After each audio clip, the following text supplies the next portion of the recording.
Greetings, class. It is Monday, May the 11th, and we're going to pick up our study today in the book of Judges. We'll be looking at slides 31 through 35. Now remember, we ended our story last week with Samson being engaged to be married. He had presented a riddle to some of the individuals that the bride's family had provided friends for him. They wagered on some garments. They coerced his wife into getting Samson to tell her what the answer to the riddle was. Samson, you remember, got mad at the individuals. His wife had nagged him until he finally told her. And you remember, he went down into a town, Ashkelon, and he killed 30 men there and took their clothing and gave it to the guys, and then got furious and went back home and live with his mom and dad. And then remember, they had this wedding and everything was on, and suddenly Samson leaves. And so what does the dad do? He says, well, I'm going to marry my daughter off right here. So he gives his wife in marriage to the man who had been Samson's best man at the wedding. Kind of an interesting wedding there. So let's pick up our story today in slide 31. Now, beginning in Judges 15, it says, later on during the wheat harvest, Samson took a young goat as a present to his wife. He said, I'm going into my wife's room to sleep with her. But her father wouldn't let him. I truly thought you must hate her father explained. So I gave her in marriage to your best man. But look, her younger sister is even more beautiful than she is. Marry her instead. Now here's a dilemma. Samson got mad, went home. Dad thought Samson didn't want to marry his daughter, so he gives his daughter to the best man. Samson cools down, decides to go back down to present his wife with a young goat, and the dad says, hey, I thought you hated her, so I gave her to somebody else. But hey, she's got a younger sister, and she's even more beautiful. You can have her instead. Kind of an interesting situation here. So how does Samson react to this? Samson said, this time I cannot be blamed for everything I am going to do to you Philistines. Because remember, she was a Philistine woman. Now, then he went out and caught 300 foxes. He tied their tails together in pairs, and he fastened a torch to each pair of tails. Then he lit the torches, and he let the foxes run through the grain fields of the Philistines. He burned all their grain to the ground, including the sheaves and the uncut grain. He also destroyed their vineyard and their olive grove. So Samson's ticked, but he tells them, hey, not my fault this time. Can't blame me. Didn't ask you to do this. And so what does he do? And to me, it's amazing. He catches 300 foxes. And what's even more amazing than he catches 300 foxes is being able to tie their tails together and fasten torches to each one of them. But that's what he did.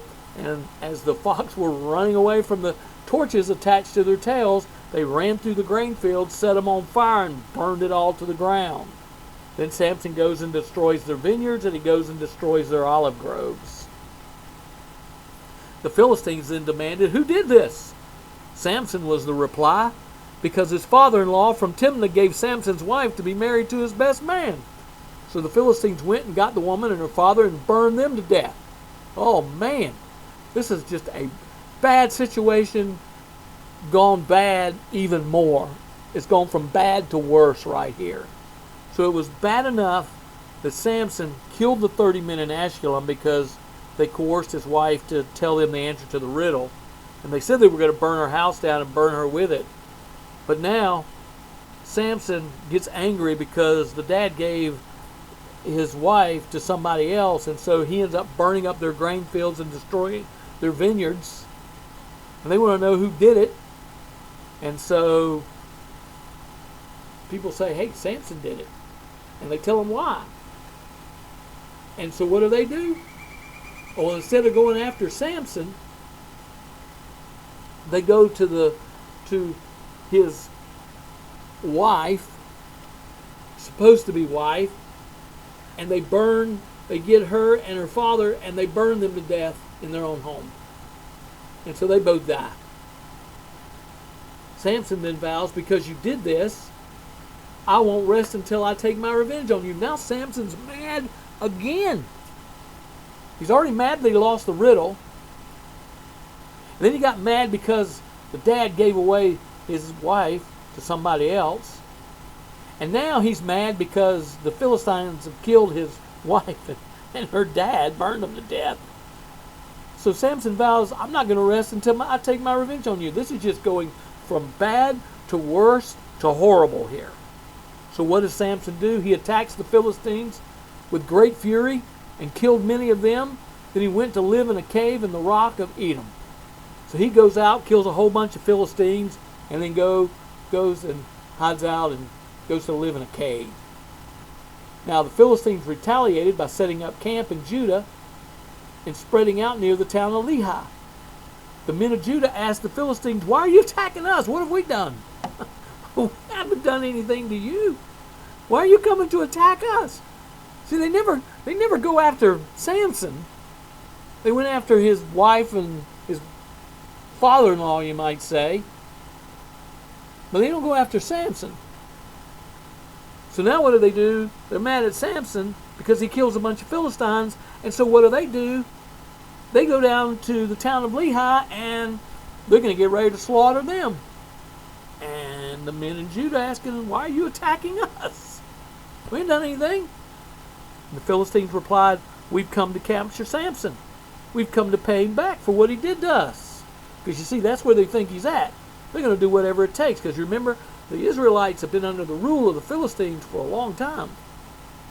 So they're figuring they're going to come in here, they're going to intimidate the people. If they got to, take out a few people to get some people to fess up where Samson is at, they'll kill whoever it takes to get to Samson.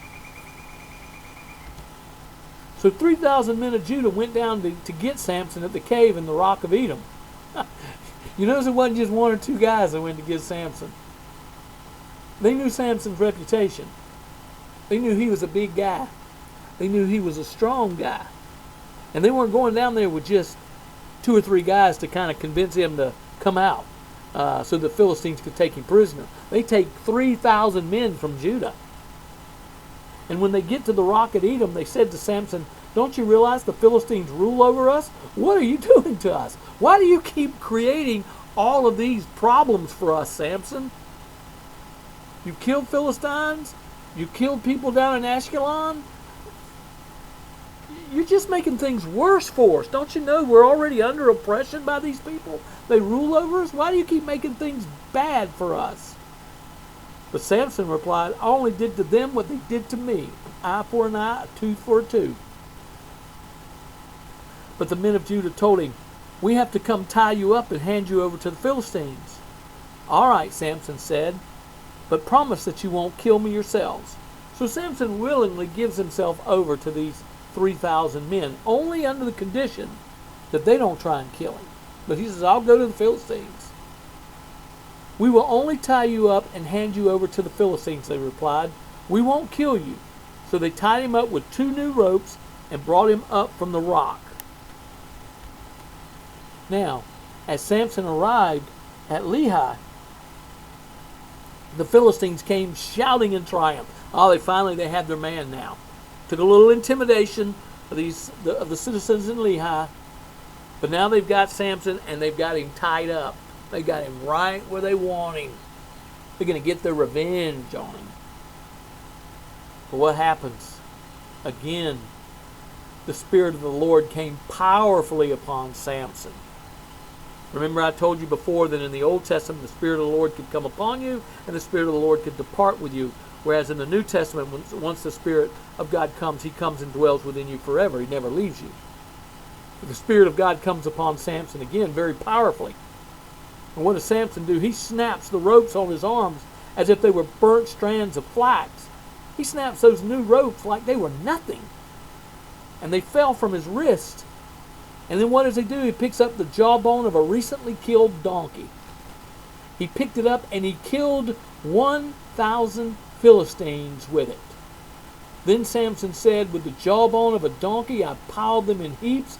With the jawbone of a donkey, I've killed 1,000 men. All Samson had was a jawbone, and he took out 1,000 Philistines. Samson don't play. You come after Samson, there's going to be a cost for it. Because you remember, he was a Nazirite. He was never to cut his hair. He was to be obedient to God. And the Spirit of God would come upon him. He was going to be the judge for Israel that was going to deliver the Israelites from the rule of the Philistines. So we see here, they come to get him. They think they got him. But what does Samson do? He breaks those ropes like they're nothing. And then he kills 1,000 Philistines. And when he finished his boasting, he threw away the jawbone, and the place was named Jawbone Hill. Because of what Samson did there. Now Samson was now very thirsty. And he cried out to the Lord. I imagine he worked up a little bit of a sweat killing 1,000 men, fighting them as they're rushing after him, trying to take him out. So by the time he gets done killing 1,000 men, Samson says, I'm a little parched here. I need something to drink. So he cries out to the Lord. He says, you have accomplished this great victory by the strength of your servant. I mean, he gives the glory to God. God, this was you that did it. Your Spirit came upon me. You gave me this great victory. But he says, but must I now die of thirst and fall into the hands of these pagans? Lord, after I've killed all of these pagan Philistines, with your strength and your power, Lord, are you just going to let me die of thirst now? And fall into the hands of my enemies? So what does God do? God caused water to gush out of a hollow in the ground at Lehi. And Samson was revived as he drank. And then he named that place the spring of the one who cried out. And it is still in Lehi to this day. And Samson judged Israel for 20 years during the period when the Philistines dominated the land. So God answered his prayer. God gave him the strength through his Holy Spirit to kill all those Philistines that had come to take him, and obviously they would have taken him and killed him, exacting revenge for what he had done. And then God answers his prayer and gives him water, and he rules for 20 years over Israel as judge when the Philistines dominated the land.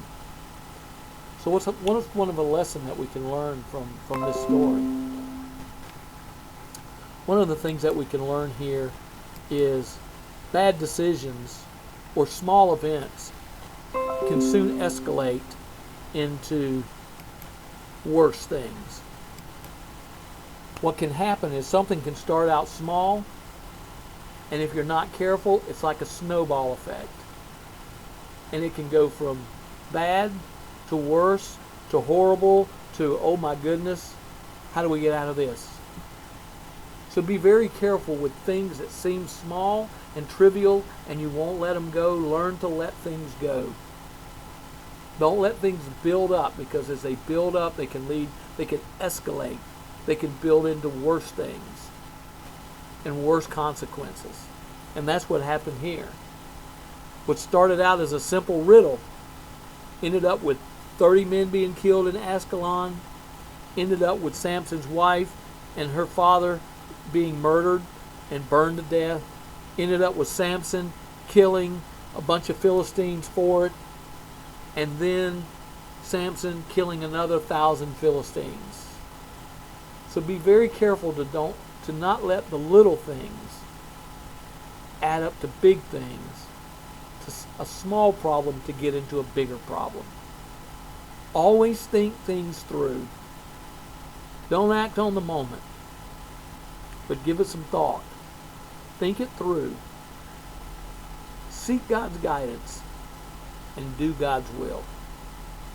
When you've got a situation, seek wisdom from the Lord. Don't act in haste, but be wise as a serpent and gentle as a dove. And I will speak with y'all again on Tuesday. Y'all have a blessed day.